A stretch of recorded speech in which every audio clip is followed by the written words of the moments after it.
ఎప్పుడు బ్యాటిల్ చేయాలి, ఎప్పుడు యుద్ధాలు చేయాలి, ఎప్పుడు పోరాటాలు సల్పాలి. యవన బిడ్డలారా, పుస్తకాలతో బ్యాటిల్ చేయండి, వ్యాపారంతో పోరాడండి, కంపెనీ సెక్టార్లో పోరాడండి. మీరు ఏ ఉద్యోగం చేస్తున్నారో ఆ ఉద్యోగంలో మీరు విజేతలు కావాలంటే కంఫర్ట్ జోన్లో మీరు ఏది సాధించలేరు. సుఖవంతమైన వాతావరణంలో మీరు ఏది పొందుకోలేరు. జీవితంలో మీరు ఏదైనా సాధించాలన్నా, విజేతలుగా మీరు నిలవబడాలన్నా ఏది కంఫర్ట్ జోన్లో దొరకదు, పోరాటాల మధ్యలోనే దొరుకుతుంది.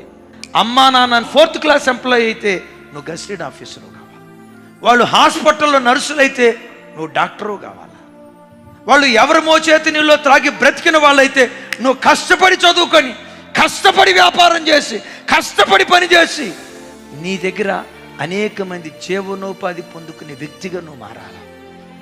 ఒకప్పుడు నువ్వు ఉద్యోగాల కోసం తిరిగావా? ప్రభువుని అడుగు, దేవా నేను ఉద్యోగాల కోసం తిరగటం కాదయ్యా, నేనే అనేకులకు ఉద్యోగాలు కల్పించే వ్యక్తిగా నేను మారాలి యేసయ్యా.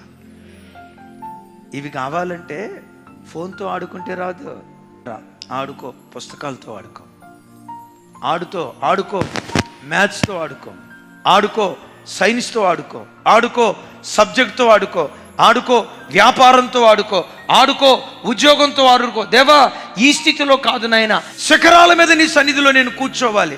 శిఖరాల మీద కూర్చోవాలంటే ఏది కంఫర్ట్ జోన్లో రాదు, బ్యాటిల్, యుద్ధం చేయాలి.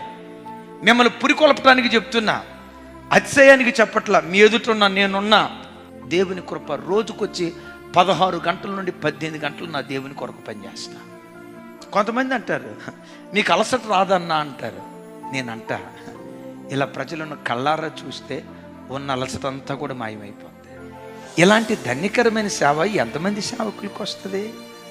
నేను చెప్తా, ఈ ప్రజలను చూస్తా అలా వాక్యం చెప్తా బలిపేట మీద అలా ప్రాణం పెడటం అంతకు మించిన భాగ్యం ఇంకొకటి ఏది లేదు.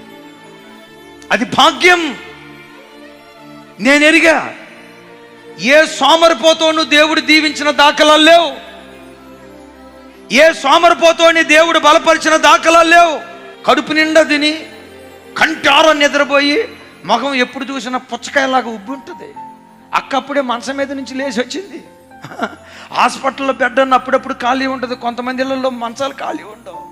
ఆడు డ్యూటీ చేసి అలిసిపోయి సాయంత్రం కల్లా రొప్పుకుంటా వస్తే అక్క మంచంలో పండుకొని, ఏమండి కాస్త కాఫీ పెట్టియండి.